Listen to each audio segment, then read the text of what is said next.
Salamat sa Diyos sa kalayaan sumamba. Amen po?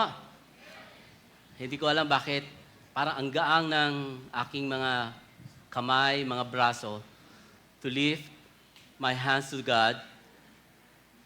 Isa lang siguro ang alam ko, kasama natin ang Diyos sa ating pagsamba. Amen po ba? And truly enough na sa ating pagsamba, lalo na tayo po ay totoo na sumasamba sa ating Panginoon, ang sarap ng mga pag-awit, isang samyong handog na hinahandog natin sa ating Diyos. Amen po ba? Isa pa nga pong malakas sa palakpak po sa ating Panginoon. Purihin ng Diyos. Good morning po sa inyo lahat mga kapatid. Nabati nyo na po ba ang inyong katabi? Yan. Hello, good morning. Yan. Sabihin mo, masaya ako na nakita kita ngayon. Yan. Kailan, totoo yun ha? Masaya talaga. Alright, so alam niyo po, maraming pagbabago, maraming nangyari sa atin sa taong ito. Maraming mga bago, ika nga, ano ho? Bagong taon, 2026. Last Sunday, we celebrated the 71st anniversary ng ating iglesia. Panibagong taon yon sa atin, 71. At ano ba? Maraming mga opportunity at mga pagpapalang binigay sa atin ng Diyos sa ating mga buhay. Binigyan tayo ng buhay at tininga sa taong ito. Tama po? Tinawid tayo ng Diyos. And that we consider as a blessing, grace ng ating Panginoon. Isa pa, sa umagang ito ay meron tayong bagong pag-uusapan o bagong topic po na ating pong pag-aaralan sa umagang ito. Excited na po ba kayo? I think may mga idea na po kayo no kanina na nakita niyo po no. Sa umagang ito, ang ating pag-aaralan po ay pinamagatan pong no other gospel. No other gospel. Walang ibang mabuting balita. So ating pong pag-aaralan ang aklat ng Galatians sa sulat po ni Paul sa aklat ng Galatia. At ito pong ating pag-aaral na ito ay tatagal ng 14 weeks o 14 Sundays, mga kapatid. Ibig sabihin, kadalasan kapag tayo ay nag-anniversary, so isang buwan, pag-i-discuss natin. But ngayon, medyo mag-shift na tayo, magkakaroon na tayong transitions into our book series dito sa Galatians. Okay? Kaya ito pong Galatians ay isa sa napakaganda aklat na sinulat ni Paul. Hindi lang sa sinulat, kundi napaka-controversial. Napaka-kakaiba sa lahat ng mga epistles o sa mga letters po ni Paul. Okay? At importante po na maintindihan po natin mga kapatid, sa ating pag-aaral ng Book of Galatians, ay madidiscover natin yung katotohanan ng tunay na mabuting balita. At hindi lang yon, ano yung pwede nating maging tugon o yung ating maging hakbang, assignment, ika nga, to protect the true gospel o yung tinatawag na mabuting balita, lalo higit sa panahon ngayon. Kaya ho, ating pinili at ating pinapanalangin na aralin po itong Galatians. Kasi nowadays, sa panahon po natin ngayon, lalo na sa social media, ay madali pong mag-access ng mga iba't ibang makakaparinig ka ng iba't ibang mga sermon o mensahe. Diba? Ang tanong, gaano ito katotoo? O gaano to tunay na ma-verify natin yung accuracy niya, no? Maging yung veracity niya, kung ito ba talaga ay galing sa Diyos. O baka merong tinatawag na nababalutan ito ng ibang gospel. And that's why, nag-come up po tayo sa Book of Galatians no, upang ituro sa atin at ating maipamuhay at para mabantayan din ang mabuting balita na ibinigay sa atin ng ating Panginoon ng mga unang mga disciples at mga apostol na ngayon po ay patuloy nating niyayakap kasama ng ating pong pananampalataya. Amen? Now, samahan niyo po ako sa pagbasa po sa Galatians chapter 1, verse 1 to 10. At sa umagang ito, ay meron po tayong pag-aaralan na 10 talata lamang. Again, hinimay po natin yan sa 14 na linggo o 14 weeks, 40 Sundays. At ngayon pong umaga ay ating pong aralin ang Book of Galatians chapter 1, verse 1 to 10. Maaari po ba niya akong samahang tumayo para basahin ang aklat ng Galatians? Kung meron po kayong mga electronic Bible, kung meron pa kayong physical Bible, no? Okay po yan. Pero para sa inyo pong kaalaman, nag-post na rin ako, gawa na rin po ako dito, para dito ay mag-focus. Now, babasahin po natin ito at gusto ko po na inyo pong subaybayan. Babasahin ko po sa magandang balita, Biblia, at gagamit din tayo mamaya ng New International Version at mga version para makuha natin yung pinaka-meaning din. Ano ho? Sabi ng verse 1, mula kay Pablo na hinirang na apostol, hindi ng tao, o sa pamagitan ng tao, kundi ni Jesucristo at ng Diyos Ama na bumuhay kay Jesus. At mula sa mga kapatid na kasama ko, pagbati sa mga iglesia sa Galatia, sumayin niyo nawa ang kagandahan loob ng Diyos at ang kapayapaan mula sa Diyos at Ama ng ating Panginoong Jesucristo.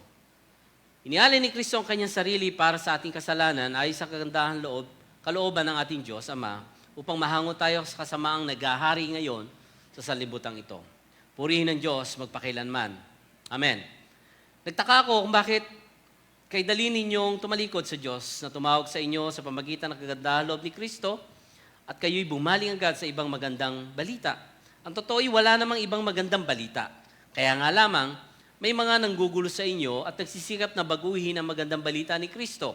Verse 8, subalit kahit kami o isang anghel man lang mula sa langit ang mangaral sa inyo ng magandang balita na iba na ipinapangaral namin sa inyo, parusahan nawa sila ng Diyos.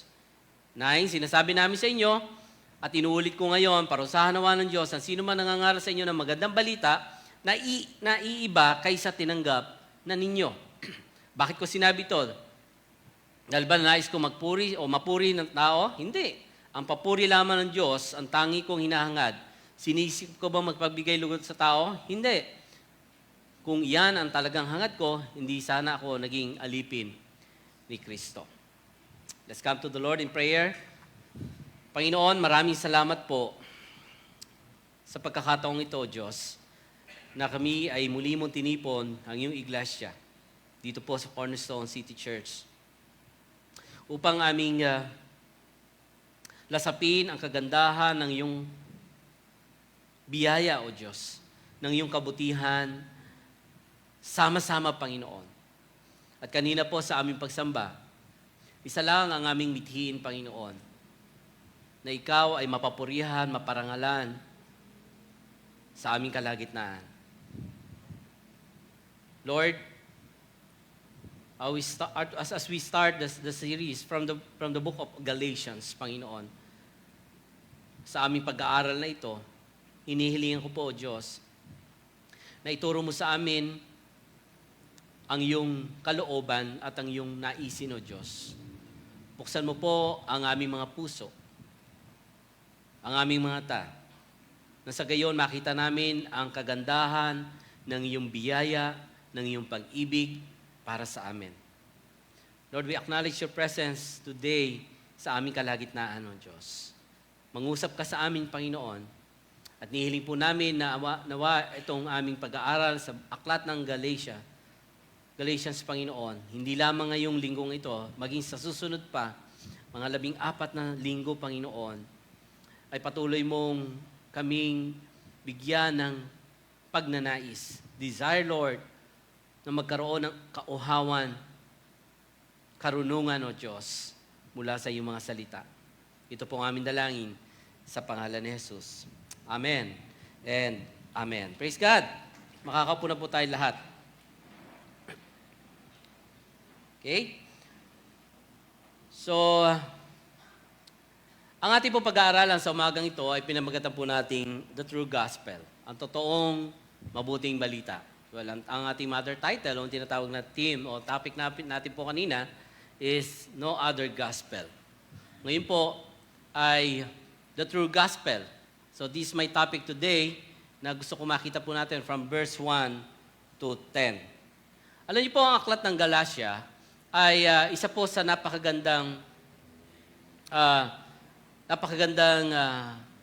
aklat. Sabi ko nga kanina, ano po, some scholars ay nagsasabi po na ito yung first epistle o first letter ni Paul nung siya ay nagkaroon ng tinatawag na missionary journey between 45 to 50 years after the death and resurrection of Jesus Christ. In other words, batang-bata pa talaga.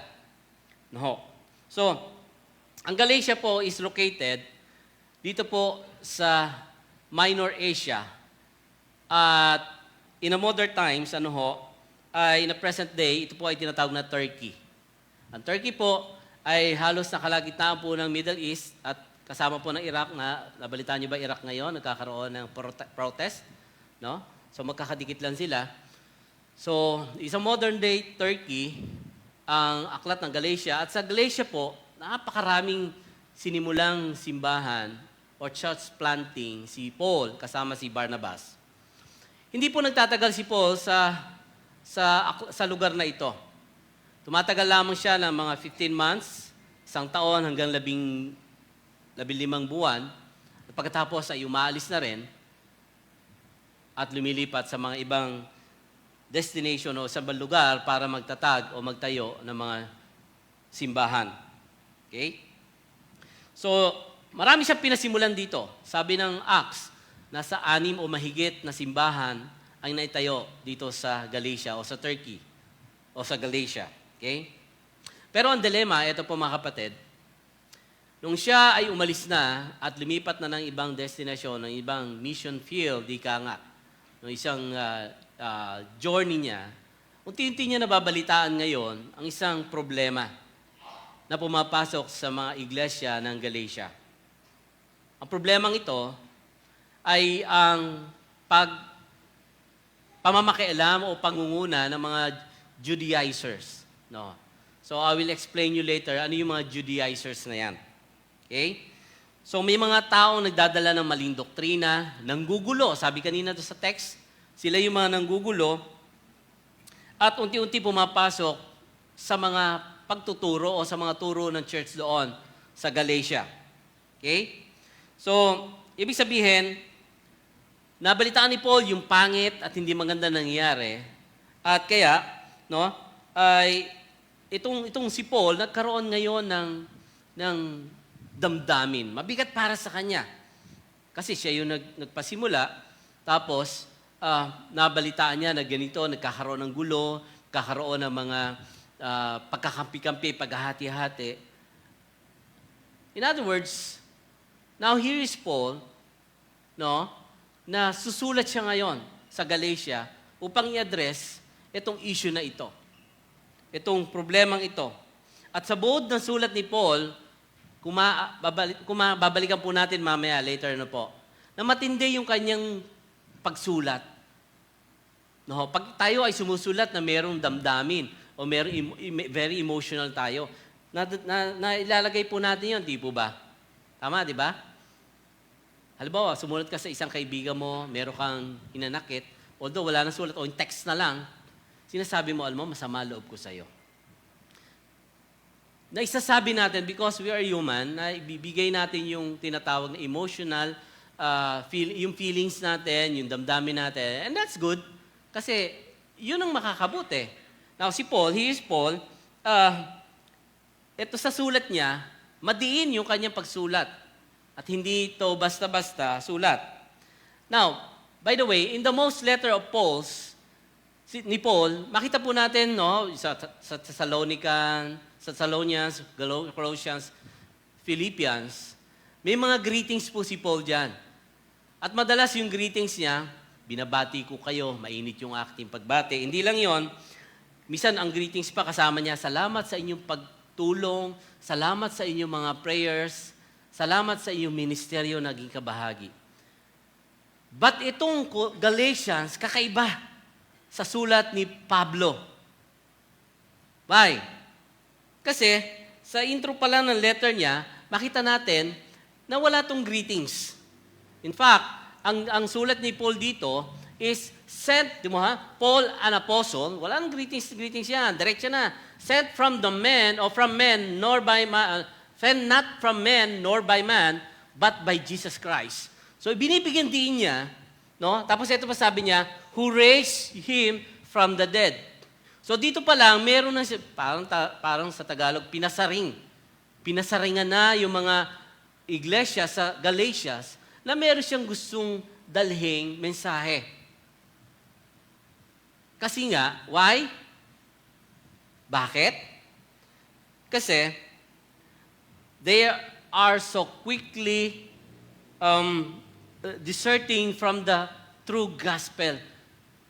Itong mga iglesia sa Galatia, nabaling yung kanilang kaalaman o bumaling sa ibang mabuting balita na para kay Pablo ay masakit at hindi maganda.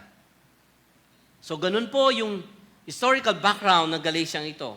So sobrang bigat para kay Pablo yon. Sobrang bigat para sa kanya na kanyang pinasimulan, yung kanyang sinimulang iglesia ay napapasukan ng mga nanggugulo, napapasukan ng mga turong hindi tunay na magandang balita o hindi tunay na gospel.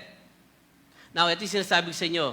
Ang nanggugulo dito, yung tinatawag ba na Judaizers. So, yung mga Judaizers po, they are spreading some false information. Sila yung nagbibigay ng maling impormasyon, nilalahukan nila yung gospel ng ibang gospel nila. So, ganun po yan. Now, sino ba itong mga Judaizers na ito? Nossi Balasi. Pare nga, Nossi Balasi. Sino ba sila? Ang mga Judaizers po, sila po ay mga Hudyo. They are Jews. Okay? Sila po ay mga Hudyo. Pero ito kakaiba. Naniniwala din sila kay Jesus bilang Messiah. Kay Kristo bilang tagapagligtas. So, ganun po yung turo nila. Pero, eto, kinakailangan pa ding i-practice yung tinatawag po na Mosaic Law o yung mga commandments. So, ganun po yung turo ng Judaizers o yung mga Hudyo na ito. So, parang ganito. You need to believe that Jesus Christ is a Lord and Savior, pero kailangan mong sumunod sa mga law, sa mga batas, sa mga kautusan. Number 1, ang binanggit po rito, circumcisions.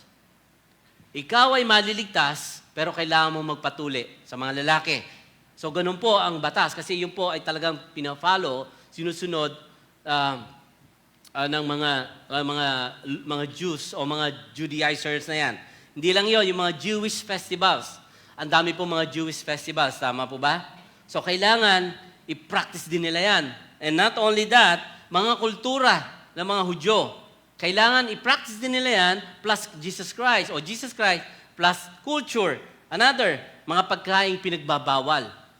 So, kailangan manampalataya kayo kay Jesus bilang Lord and Savior, pero bawal naman itong pagkain ito.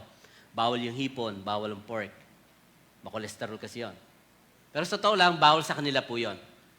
Kunti lang ko, but alam ko yung mga kuko na dalawa, yung mga ganun lang. Okay? So, sa panahon ngayon, di ba, meron tayo narinig yung mga religion. Di ba? Okay, sabi nila sila ay tumatanggap kay Kristo bilang Panginoon tagapagligtas, pero bawal yung soft drinks, bawal yung ganito, bawal yung karne, bawal yung ganito. So, ang dami pa rin bawal. So, they practice Jews, rituals, and culture. So, ganoon yung paniniwala ng mga Judaizers na ito. So, bilang tugon sa threat na ito ng turo ng mga Hudyo, so parang Jesus plus anything. Yun ang turo nila. So, bilang tugon, sabi ni Paul, sumulat agad siya. Ang ginawa niya, sumulat agad siya sa iglesia ng Galatia to address these concerns, to explain na anumang mga pagsunod sa mga customs o sa mga rituals na ito ay walang kinalaman sa kaligtasan na ibinigay ni Jesus, na ibinigay ni Kristo. So yun po ang pinaka essence na kanyang sulat na ito. Na-explain niya na anumang pagsunod sa mga ritual, na-explain niya na sa anumang mga pagsunod sa mga Jewish law o Jewish culture na ito ay hindi paraan para maligtas. At madiin niyang sinabi na hindi yan yung tunay na mabuting balita o magandang balita or gospel. Dahil ang mabuting balita, it's only by grace alone, through faith alone, in Christ alone. And same as true today, mga kapatid. Kaya nga po, ito yung ating napakagandang makikita dito sa pag-aaral natin sa Galatians. Kung paanong tinuro yung paraan at tamang kaligtasan na meron tayo ngayon na dapat natin pangalagaan. The same true as Paul, kung paano niya inaddress sa iglesia ngayon pong araw na ito at sa mga susunod pa, na ipapaalala sa atin ng salita ng Diyos ang tunay na mabuting balita na mula lamang sa ating Panginoong Jesucristo. Amen? Kaya nga po ang paalala sa atin, huwag tayo absent, pag-aralan mabuti, pakinggan natin mabuti, at i-apply natin mabuti, mga kapatid, sa ating mga buhay. So, yon. Alright? So, para sinasabi ni Paul, at para sinasabi niya sa atin, na ang tunay na kaligtasan ay yung tanging kay relasyon lamang sa ating Panginoong Jesucristo. Period. Amen? Hindi po yan nadadagdagan ng anumang mga ritual, ng mga laws, na ito dapat, ang buhok mo, dapat mahaba lagi, dapat ay papasok ka ng simbahan, ito lang yung version ng Bible na dadalin mo. So, hindi po ganoon.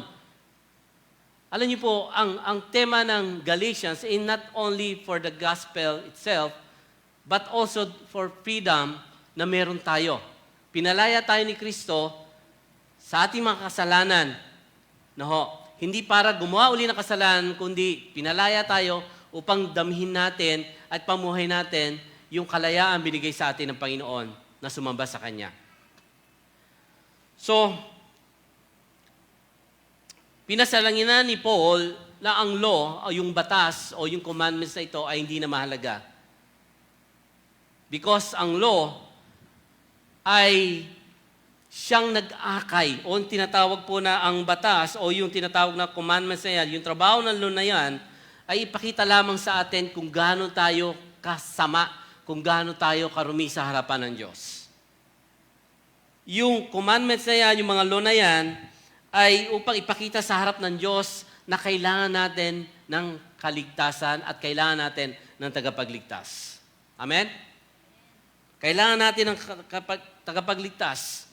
At makikita natin sa mga susunod na linggo, sa mga preachers natin, ipapaliwanag nila kung ano itong kahalagahan ng law na ito na hindi binaliwala mismo ni Jesus, but it ushers us kung paano natin kailangan ang Savior, ang tagapagligtas, ang ating Panginoon. Ang law po, siguro konting ano ko lang, ang law ay parang thermometer po yan. Ang thermometer po hindi nagpapagaling, tama? Ano ang trabaho ng thermometer? Minimeasure niya ang init o ng temperatura ng iyong katawan. Kapag ikaw ay may lagnat, halimbawa, ikaw ba ay nilagnat na? Okay? Lagnat laki. Lagnat lang, pero laki wala. Biro lang. Pag ikaw ay nilalagnat, tinuturo ng thermometer na ikaw may problema o meron kang mataas yung lagnat mo. Tama po? Pero hindi siya gumagaling o hindi siya nagbibigay ng lunas. Amen? But, ang thermometer, sinasabi niya na meron kang problema. May mataas ang temperatura mo. For example, may lagnat ka, or sabihin mo na ikaw ni wala lagnat, magaling ka na. But ang thermometer determines that you need a doctor. Kailangan mo ng medicines para ikaw ay gumaling. Same as true sa law. Sinasabi nito na kailangan natin ng Savior, ng tagapagligtas. Ang law, nagdidikta sa atin kung gaano tayo kasama, kung gaano tayo makasalanan, at kailangan natin ng tagapagligtas. Amen po? So, yun yung ina-address si Paul dito sa Galatia. At ito din yung sa panahon natin na ating makikita na katotohanan, in order to interpret kung ano yung sinasabi ni Paul dito sa kanyang sulat sa Aklat ng Galatia. Amen po? Kaya nga dito sa letter 4, makita natin yung urgency, yung intensity. When we say intensity, yung bigat na kanyang sulat para sa Galatia. Kung ikaw babasa nito, sasabihin mo talagang ibang may patay tayo. Yung mga madalas makikita natin, mga supervisors o manager, tapos binasa ng mga rack and file, patay tayo kay boss. Iba yung kanyang sulat. So, ganon yung intensity ng sulat ni Paul.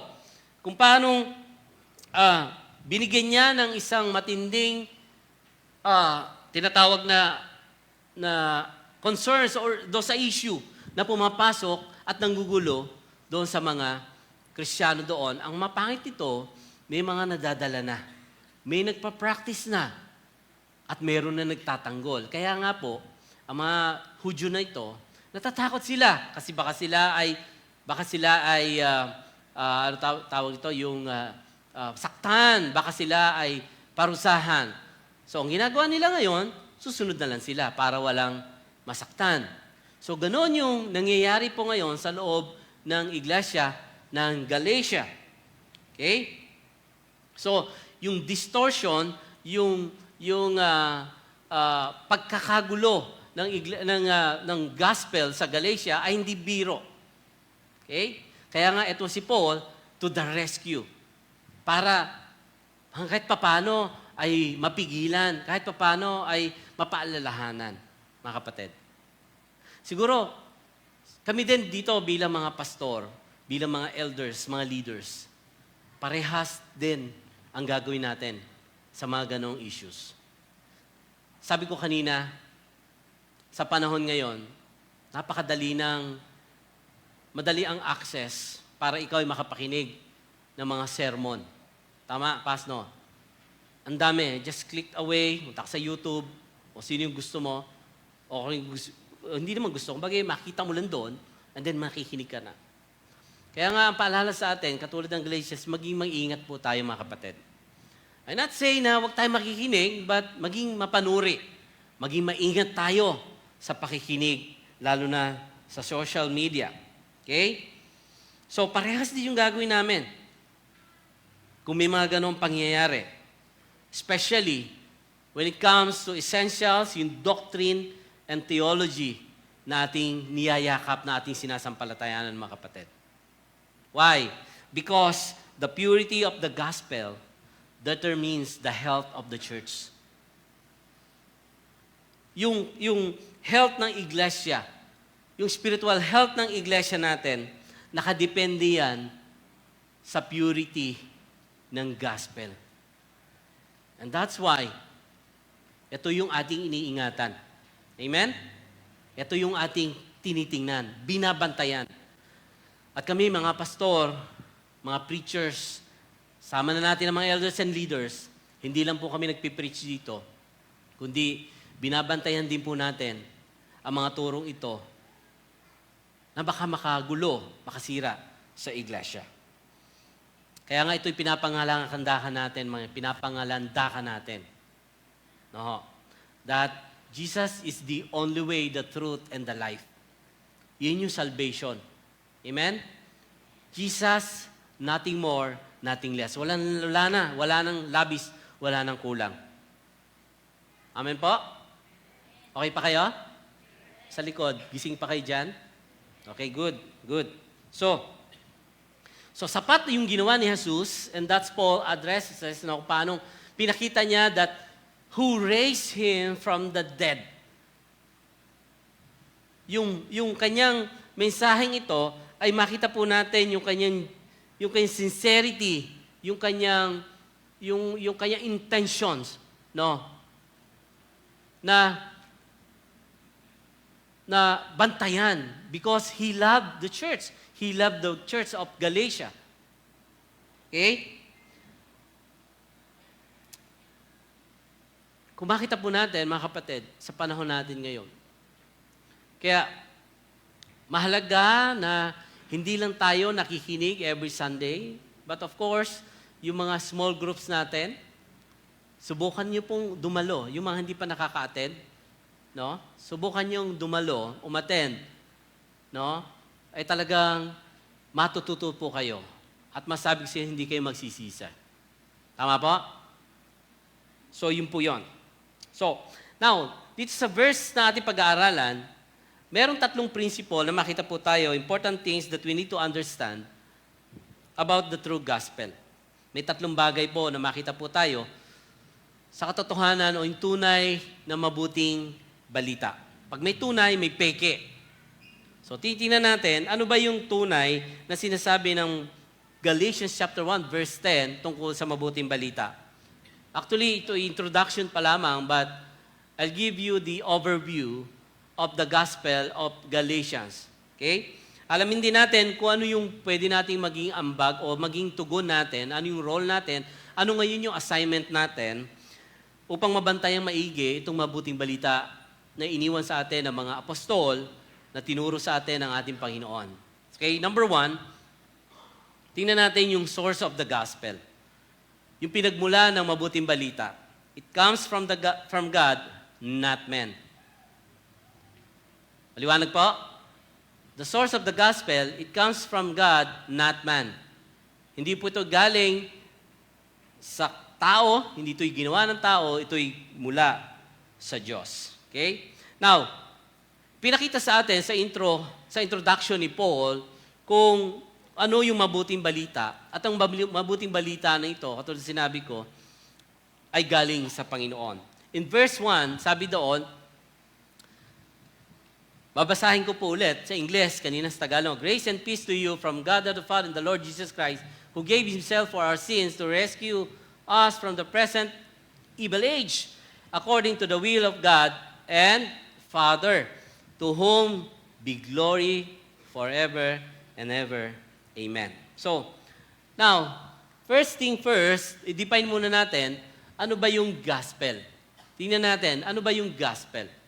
Ang gospel po, ay tinatawag po na good news. Sabihin po natin good news. O sa Greek po, evangelion, no? Evangelion, ibig sabihin mabuting balita. Pag narinig po natin salitang gospel o yung word na gospel, ibig sabihin niyan mabuting balita. Okay? Mabuting balita. Naintindihan po natin? So, mabuting balita.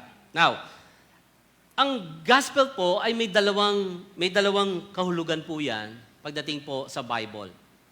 Two important essential meaning ng gospel. Una, makita po natin yung the person of Jesus. Yung nature niya, yung sino ba pinakilala ng Bible, sino yung Jesus na ating sinampalatayanan. Okay? At hindi lang yon, the finished work of Jesus. Amen?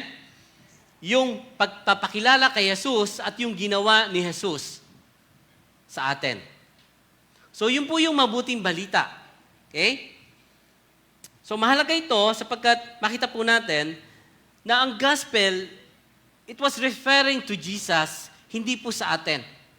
Okay? Yung ginawa niya sa atin, mabuti yon. Niligtas tayo, tinubos tayo, minahal tayo. Ginawa ni Jesus yon, mabuti yon. Pero, lahat ng yon ay si Jesus ang gumawa. So, that results na ang gospel ay tungkol kay Jesus. Okay? Yung grace, yung salvation, di ba? At maging yung peace with God. Kung makita po natin dito babalikan po natin itong verse na ito, grace and peace galing sa ating Panginoon yan. Okay? Kasi tayo'y kalaban, kaaway ng Diyos, tayo'y pinagkasundo sa pamagitan ni Jesus. At yung biyaya ng kaligtasan ay ibinigay o inalok sa atin. Amen po ba? Sabi ng Romans 5:1, since we have justified by faith, so nagkaroon tayo ng kapayapaan o ng peace with God. Iba yung peace of God, iba naman yung peace with God. Yung peace of God, ito yung kapayapaan na binigay sa atin. Peace with God, pinagkasundo tayo sa Diyos. Dahil sabi tayo ay kalaban ng Diyos. At ng John 1:12, nung tayo naging anak ng Diyos, tayo ay tinuring na niyang tunay na anak. Amen po? So, yun po yun. Okay? So, isang patunay po dyan, ito po, para maintindihan po natin, ang sabi ng 1 Corinthians 15:3-4, and this is the gospel, sapagkat ibibigay ko sa inyo ang bilang pinakamahalaga sa lahat na tinanggap ko rin, na si Kristo'y namatay dahil sa ating mga kasalanan, tulad ng sinasabi ng kasulatan, inilibing siya at muling nabuhay sa ikatlong araw, tulad din ng sinasabi ng kasulatan. So ito yung mabuting balita. Si Kristo'y namatay para kanino? Para sa atin. So yun yung mabuting balita. Another verse, dito sa Romans.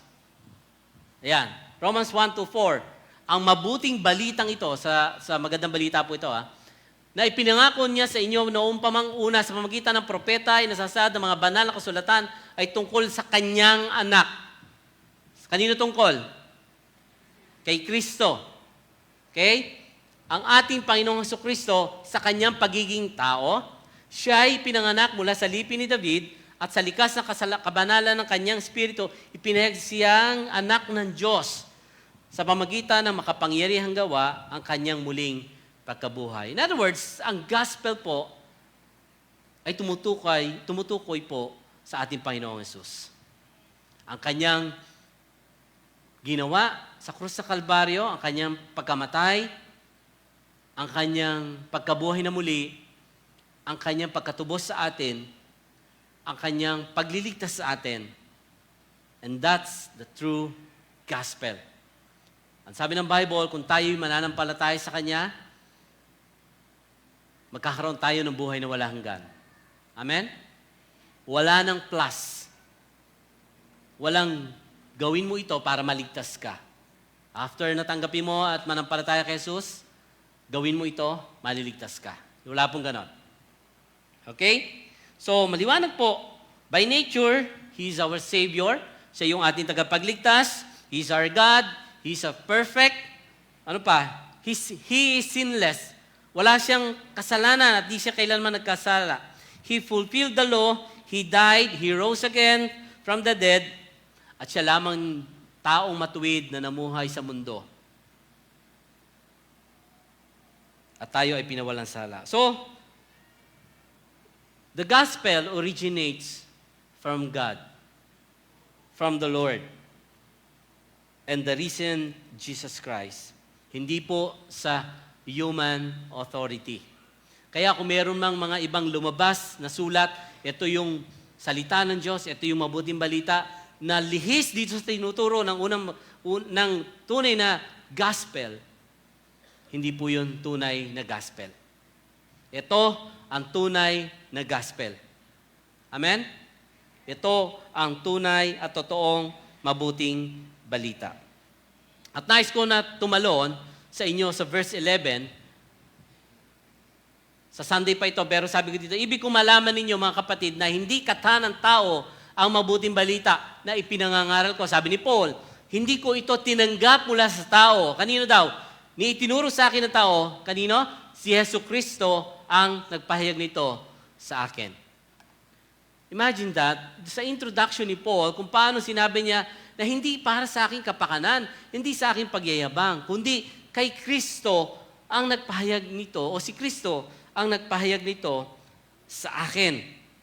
So, Paul's apostleship and message, yung kanyang mensahe na yan is directly from God.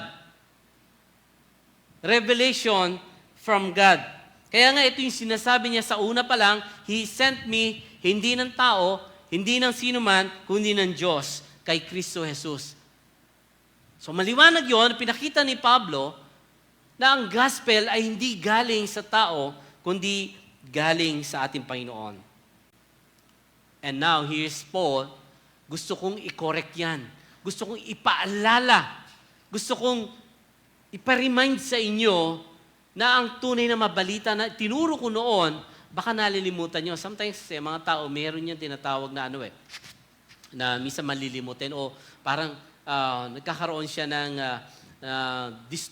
distort yung kanyang focus, lalo na sa kabalahan ng buhay, sa hirap ng buhay. No?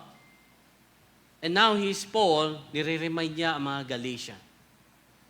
At tayo din mga kapatid, baka baka meron ng ibang gospel tayo narinig. Di ho ba? So ito yung pinapaalala sa atin. Maging maingat tayo. Maging mapagbantay tayo. Na ang tunay na gospel ay si Kristo lamang ang siyang kailangan natin para tayo ay magkaroon ng tunay na kaligtasan.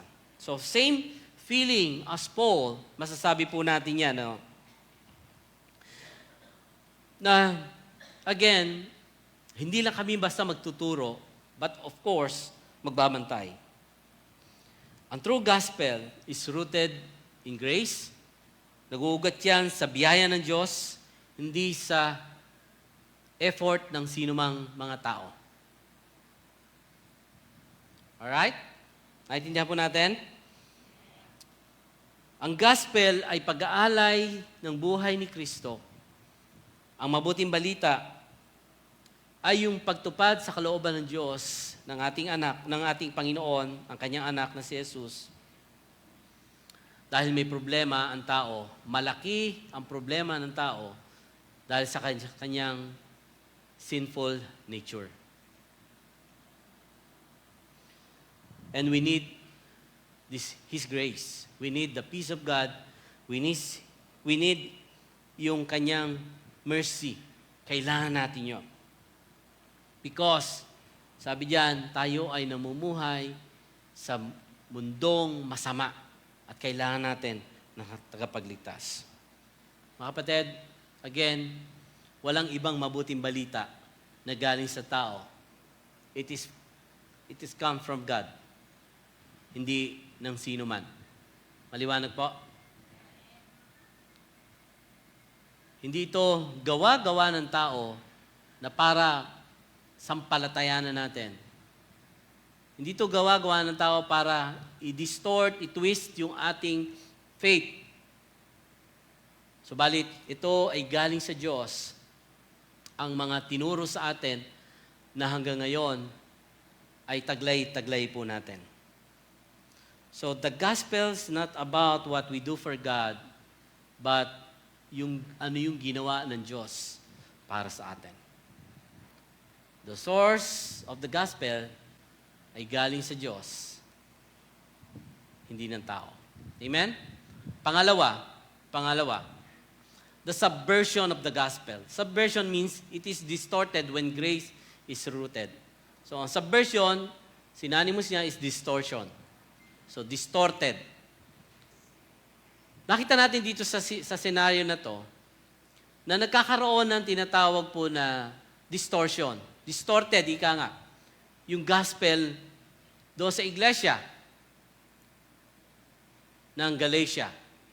At ito yung katotohanan. Kapag ang tunay na gospel ay nahaluan ng hindi tunay, ng mga impurities, ng mga peke, it will become distorted. The same as true sa ating aralin ngayon, mga kapatid. Kapag ang grace na tinuturo natin, yung biyaya ng Diyos, ay nahaluan ng mga plus this anything, or this thing, is hindi yun ang tunay at hindi yun ang pure gospel. Amen po? So, dito po, makita natin sa verse 6,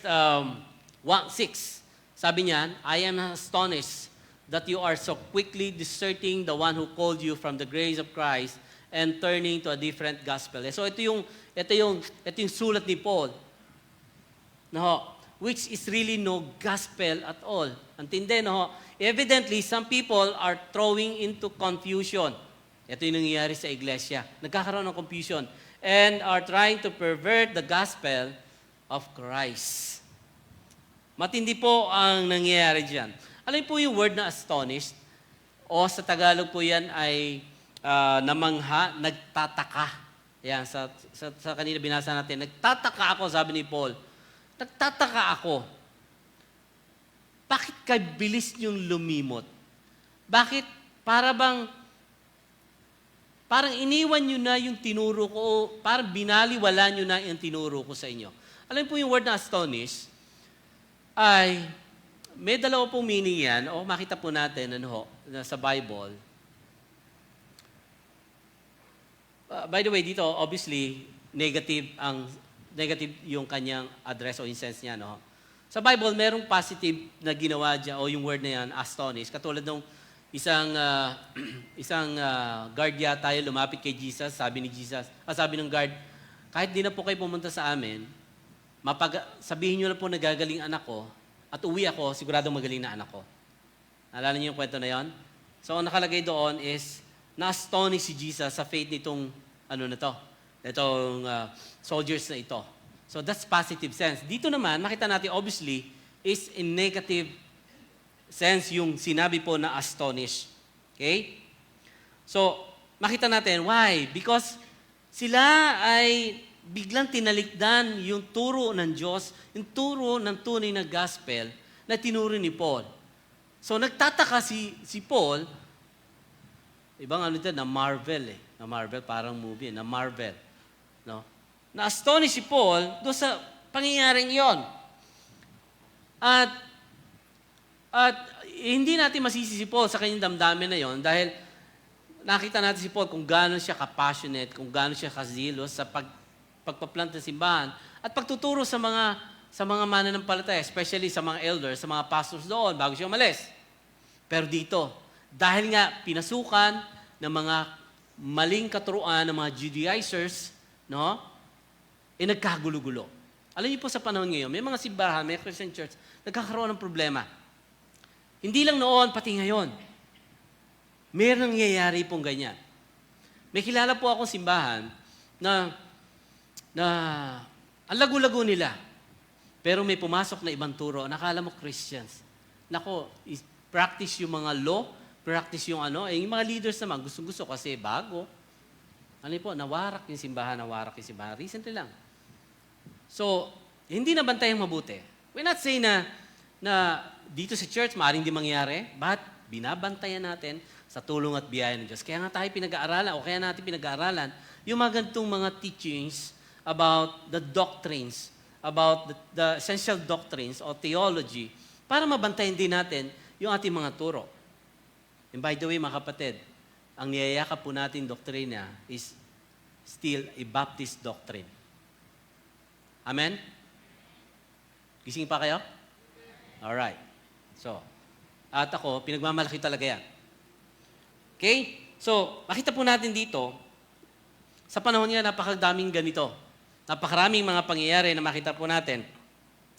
Yung maling pagpapakilala kay Kristo o sa Diyos, yung, for example, yung Trinitarian works of God. Ayan. Meron din pagsisisi, may justifications, pero kinikilala na si Kristo na hindi Diyos. Hindi siya Diyos. So, tao lang daw. That's another gospel. Okay? Siguro narinig po to, or baka hindi pa, yung tinatawag ng modalism. So, meron tinatawag na modalism. Para sa inyo kalaman, yung modalism po, si Jesus nag-iiba-iba na anyo. Halimbawa, nung hindi pa siya bumaba di sa lupa, siya ay Diyos Ama. Tapos siya ay naging anak, at tapos siya ngayon ay Espiritu. Si Jesus ay Espiritu. So, nag-iiba yung mode. So, meron pong teaching ng ganyan. So, Trinitarian din po daw sila. Pero hindi po yun ang gospel. So, alam po natin that there is a three person in one God. Tama? Yung Trinity na ating pong pinasampalatayanan. So, iba ang Diyos Ama, iba ang Diyos Anak, iba ang Diyos Espiritu Santo. Amen? Okay? Maliwanag po yan, ho? So, ganito po yon. So, ito yung turo ni Paul na namangha siya, natataka siya, ba't ang bilis yung lumimot? No? Kaya nga, paalala din po sa atin, mga kapatid, kung ganong may mga turo, then that is distorted gospel. Hindi yun ang tunay na mabuting balita. And those distorted gospel is not an alternative. Hindi siya tinatawag na para mambago. But I would say it's a corruption. Ina-altered nila, dinadagdagan nila yung gospel na iyon. Okay? So mahalaga po ito, mga kapatid, pagkat sabi ng Romans 17 o Romans 16, 17, 18, mga kapatid, nakikiusap po sa inyo, mag-iingat kayo sa mga pasimuno ng mga pagkakampi-kampi at sanhi ng mga pagtalikod dahil sa pagsalungat nila sa aral na tinanggap ninyo. Iwasan ninyo sila, ang mga taong gayon ay hindi naglilingkod kay Kristo sa Panginoon natin, kundi sa pansariling hangarin. Personal interest. O tinatawag na mga gusto nila yung papalakpakan ng tao. Gusto nilang magpasikat. Ayan. Niniligaw nila ang mga mahihinang pag-iisip sa pamagitan ng kaakit-akit at matatamis na pangungusap. Make sense? Mga kapatid, marami mga sugar coating na sermon ngayon. So mag-iingat tayo. Nakala natin, totoo, pero behind pala sa teaching ngayon, ay merong tinatawag po na distortion. Merong hindi tayo sinasampalatayanan. In a minor doctrines, mga kapatid po natin sila, yung mga GIL, yung mga UNIDA, yung Methodist Church, mga kapatid po natin yan, yung mga Pentecostal Church. But bukod doon na hindi kasampalatayan natin, hindi sila naniniwala sa Trinity, hindi sila naniniwala na ang salvation is by grace alone, through faith alone, in Christ alone, hindi natin sila kapatid. Maliwanag po? Kahit sabihin nila, I am a Christian. Teka, naniniwala ka ba dito sa tinatawag na essentials of the faith? Okay? Maraming mga nagsasabi na sila ay Kristiyano. Maraming nagsasabi na sila ay tunay na mananampalataya. Pero binagbabawal po sa amin ng kumain ng dinuguan. Pero ganyan, di ba? Kami rin, lalo't walang puto. Pero biro lang. Meron mga ganon, mga plus law. No. So, makita po natin mga kapatid, ang tunay na gospel, no, tandaan niyo po, ang tunay na gospel ay nagwawasak sa kaharian ni Satanas. Kaya siya nanggugulo. Kaya ginugulo ito ang iglesia kasi ayaw niya ng tunay. Gusto niya ng mali, ng peke. That's why, ang tunay na gospel, winawasak nito ang kaharian ni Satan. Maliwanag? Amen? At tingnan niyo po to. Any gospel that adds to grace ultimately destroy the gospel. Kapag may plus doon sa natutunan natin at narinig natin tungkol sa biyaya ng ating kaligtasan, dinidestroy niya, winawasak niya ang tunay na gospel. Okay? Turning to a different gospel is turning away from God. Oh. So kapag daw tayo ay malayo na at lumalayo na sa turo ng tunay na mabuting balita, para daw tayo lumalayo at talagang tumalayo na sa turo ng ating Diyos. Ito maganda. Galing kay Pastor Gary Hamrick, Jesus plus anything ruins everything. Tama? And that's a problem of Galatia. Yung Galatians, itong problema nila. Jesus plus everything, they ruins. No? Nagkakagulo-gulo sila. Mga kapatid, our prayer, and we hope, at kami bilang mga pastor at mga elders dito, na ito yung trabaho namin, primarily, to guard the true gospel in the church. Mahalaga ito. It is our business. Tama? Ito talaga yung trabaho natin. Ito yung gagampanan natin. At makakaasa po kayo, mga kapatid, na hindi lamang every Sunday, but of course, sa ating mga small groups, sa ating mga D groups na ating pong i-open, at syempre sa ating mga tinatawag na bagong setup ng ating leadership, yung tinatawag po natin na bagong struktura ng ating leaders. Diba? Maramdaman po natin ang pagbabagong ito sa tulong at biyaya ng ating Diyos. So guard, mga kapatid, guard our heart from teachings, from this subversion of the gospel, meaning yung mga distorted gospel na yan, na narinig po natin. And finally, dito ako magtatapos, the seriousness of the gospel. Faithfulness, to it matter most. Yung seriousness, basta seriousness, yung seryoso, siyempre. seryoso na pagiging matapat natin sa mabuting balita ay kinakailangan po yan. Amen po? Katulad ng sinabi ko kanina, dahil nga sa mga pagpasok ng mga gospel o yung maling tunay na gospel, katulad ni Paul, he confronts the serious issues sa iglesia dahil nga distorted, and he opens his letter with intensity, no? Matindi yung kanyang sulat kasi nga yung kanilang pananampalataya ay natetreten o nanganganib. Now, dito makita natin, dito sabi niya, sabi ni Paul, but even if we are or angel from heaven should preach a gospel other than the one who preached to you, let him be eternally condemned. Matindi po itong salita na ito, ha? And as we already said, sabi diyan, ngayon sinasabi ko naman sa inyo, kung sino man ang mag-preach ng gospel na iba sa tinuturo namin, let him be eternally condemned.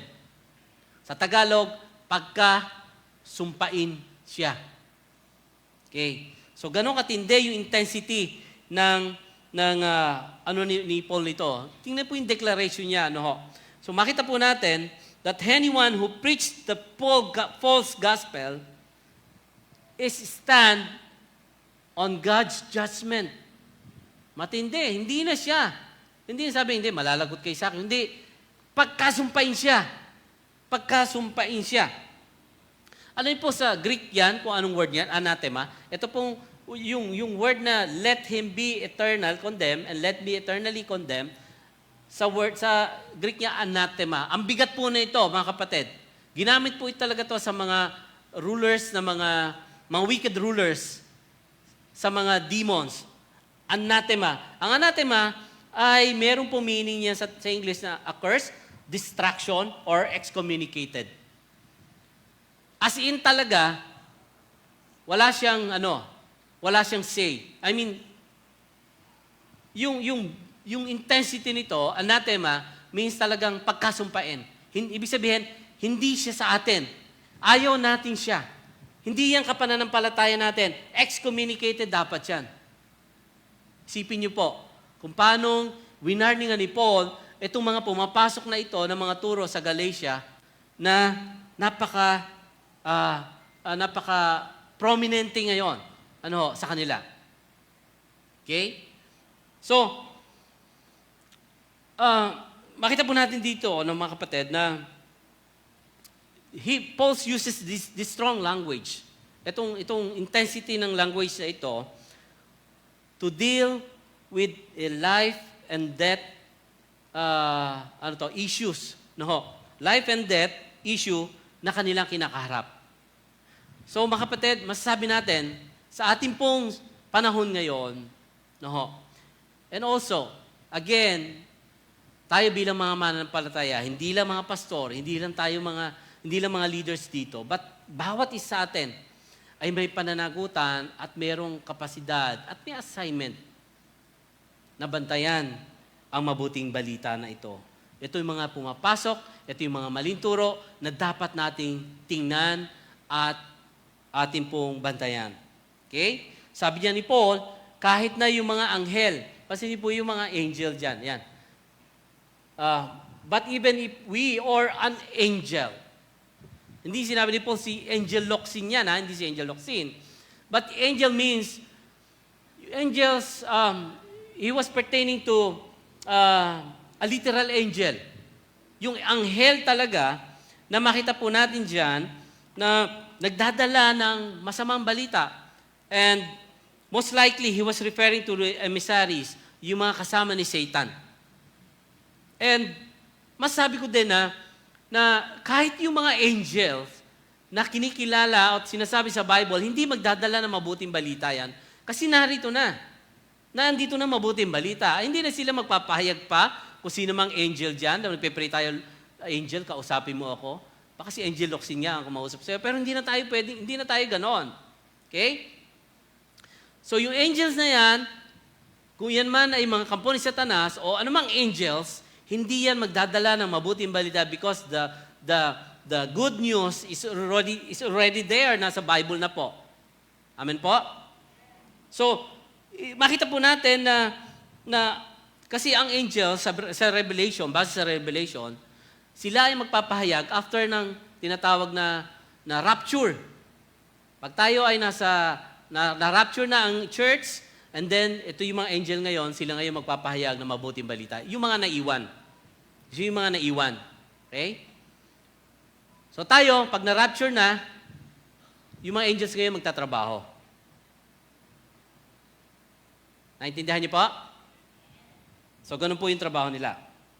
So, nakakalungkot kasi mula nang natatag yung mga ibang relihiyon. For example, si Joseph Smith. Kilala niyo si Joseph Smith? Yung Mormons, no? Ano ang kanilang paniniwala? Kinausap siya ng anghel, si Moroni, si Angel Moroni. Siya daw ang gospel o yung mabuting balita nagpahayag sa kanya sa katawag sa nila Mormons. That's another gospel. Hindi po yung sinasampalatayanan natin. At malaking pagkakaiba. Okay? Ano pa? Muhammad, binisita daw ng spirit, kinausap, at dinictate yung Quran, yung additional. So yun po ito yung declaration nila. Isa pa, sugo from the east. Di ba?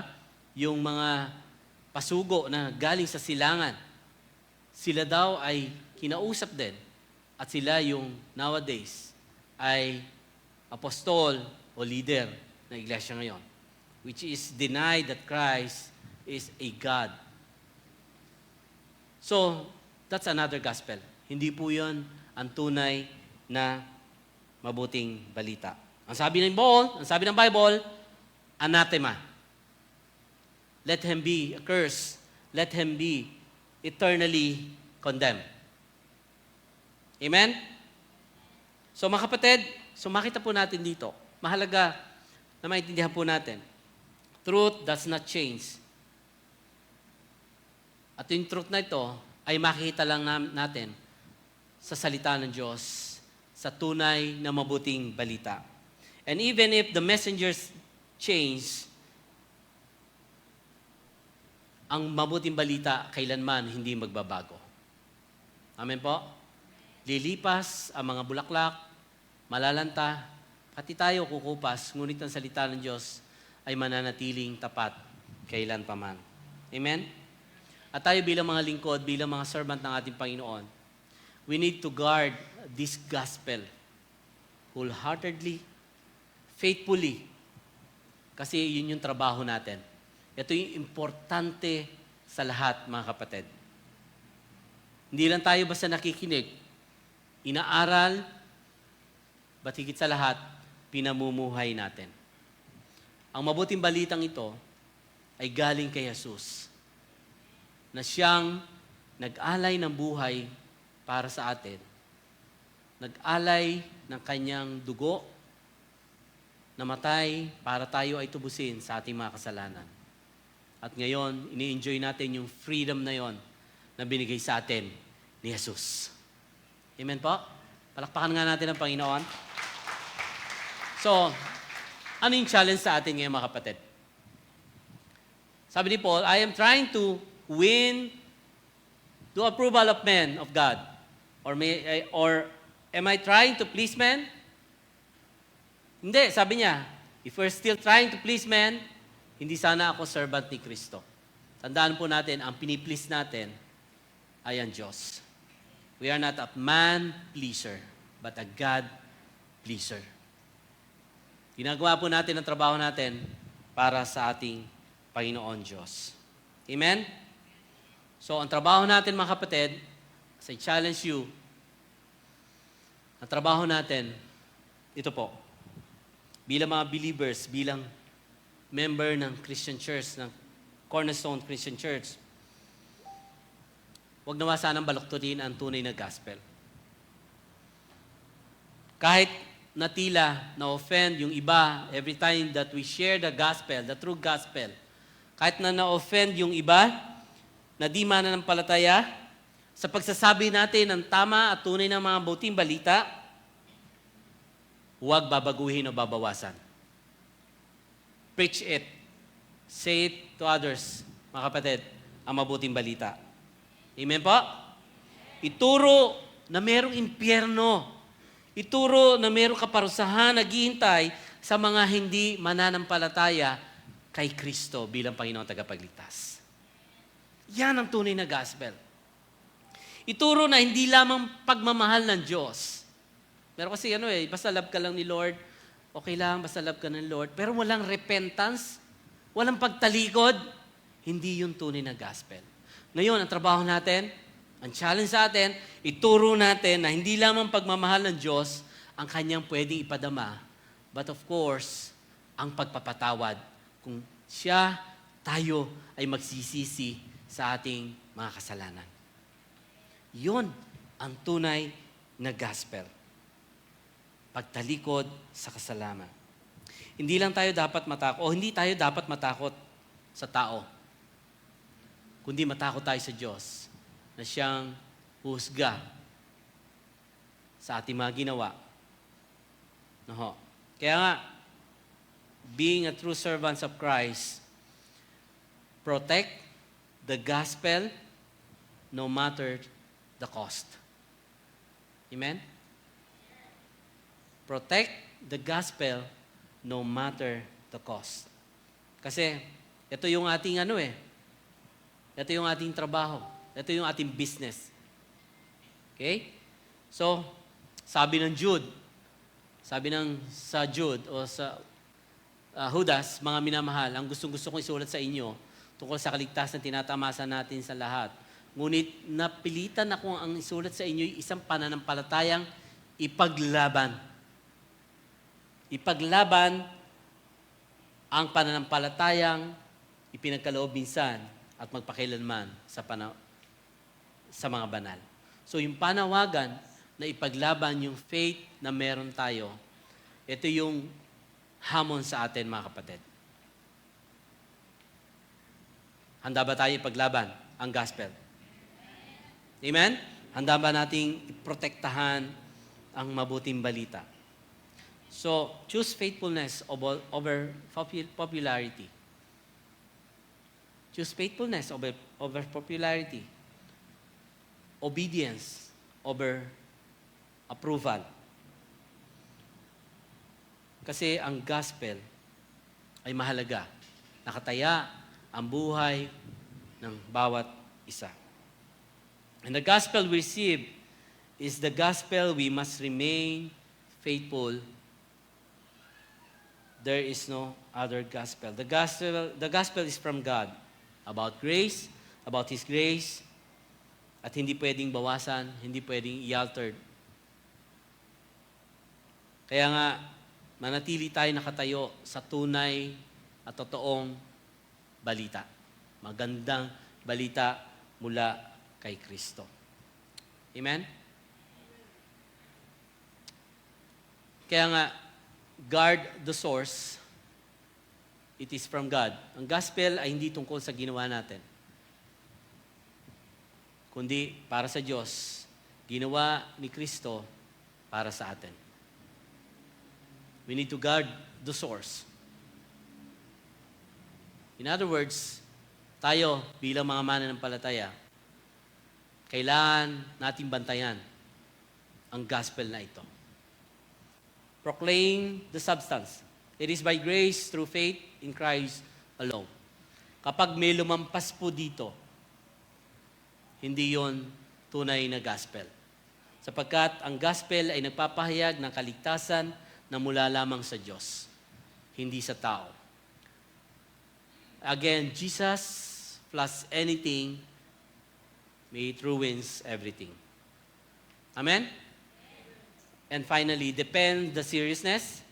No other gospel. Ang gospel ay karapat-dapat sapagkat karapat-dapat ipagtanggol dahil buhay na walang hanggan ang nakataya dito. Hindi po biro-biro. Nakataya ang buhay na walang hanggan, kaya we need to depend the seriousness of the gospel. No other gospel. So mga kapatid, nawa sa introduction na ito, sa aralin natin ito, makita natin yung essence, yung importance ng gospel sa buhay natin. Bakit ka nariyan? Bakit mo masabi ikaw ay pupunta sa langit? Because of the grace of God na binigay sa atin ng Panginoon. Because of Jesus. Wala nang iba, wala nang kulang. Dahil si Jesus lamang ang daan, ang katotohanan at buhay, walang makakapunta sa Ama, kundi sa pamagitan lamang ni Jesus. Amen? Hindi sa gawa mo. Kahit na lumuhod-luhod ka pa kahit saan.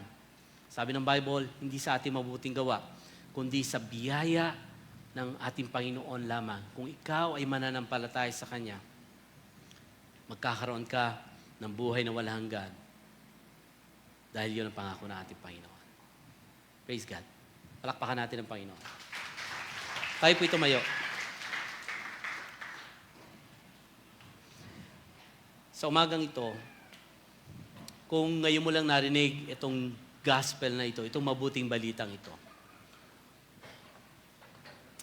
maring nangungusap sa iyo ang Panginoon sa pamagitan ng mensaheng ito. And that's good thing. That's God, yung tinatawag na intervention niya sa atin, sa iyo, sa umagang ito. Kung wala ka pang relasyon sa ating Panginoon, hindi mo man na-experience na tanggapin, manampalataya kay Jesus bilang Panginoon tagapagligtas, itong araw na ito, ang pagkakataon na isuko mo sa Kanya ang iyong buhay. Ang Kanyang ginawa sa krus sa Kalbaryo ay sapat na para magkaroon tayo ng buhay na walang hanggan. Ang gagawin mo lang ngayon ay tanggapin yung regalong ito, ang Kanyang biyaya, ang kaligtasan. Tayo ay tumuon lahat. At kung nais mong sumunod sa panalangin ito, ikaw na bago lamang dito o ngayon mo lang narinig itong mabuting balitang ito, sundin mo ang panalangin ito. Panginoong Hesus, kinikilala ko po na ikaw ay namatay para sa akin. Kinikilala ko din po ang aking kasalanan. Humihingi po ako ng kapatawaran sa aking mga pagkakasala. Inaamin ko po ang aking pagkakamali. At sa araw na ito, tinatanggap kita bilang Panginoon at sarili kong tagapagligtas. Nananampalataya ako na ikaw ay namatay sa krus, nabuhay upang ako'y magkaroon ng buhay na walang hanggan. Sinusuko ko po sa iyo ang aking buhay. Ikaw po ang siyang manguna sa akin mula ngayon at habang ako'y nabubuhay. Amen. Kung sinunod mo ang panalangin ito, binigay ng Diyos ang regalo ng buhay na walang hanggan. At ito yung pangako ng mabuting balita. Nang sino man sa kanya sumampalataya ay hindi mapapahamak, kundi magkakaroon siya ng buhay na walang hanggan. Lord, we thank you with this sermon from the book of Galatians. Thank you for the opening of this series na mayroong isang Panginoong paalala sa amin. Panginoon, patuloy mong sangkapan kami ng karunungan, kaalaman upang maipamuhay namin ang iyong gospel, Lord. And Lord, we pray as we continue to study on the book of Galatians, the next weeks ng aming pag-aaral, maintindihan po namin, maipamuhay po namin, Panginoon, na ipangaral namin, maprotektahan namin, Panginoon Diyos, ang iyong kalooban sa amin. Panginoon, salamat po sapagkat inilaban mo kami upang kami magkaroon ng buhay na walang hanggan. And because the death and the resurrection of Jesus, now the blessings is upon us, Lord God. Ang iyong kamatayan ay naging sanhi ng buhay na walang hanggan sa amin. And that's why, Lord, we honor you. We thank you, Lord. We glorify your name sa aming buhay, sa iglesyang ito, O Diyos. Isa lamang ang aming poproklama na si Jesus ang aming Panginoon at tagapagligtas. Pagpalain niyo po, O Diyos, ay mga salita sa buhay namin, ay Ikaw ang maluwalhati ngayon at magpakilanman. Amen.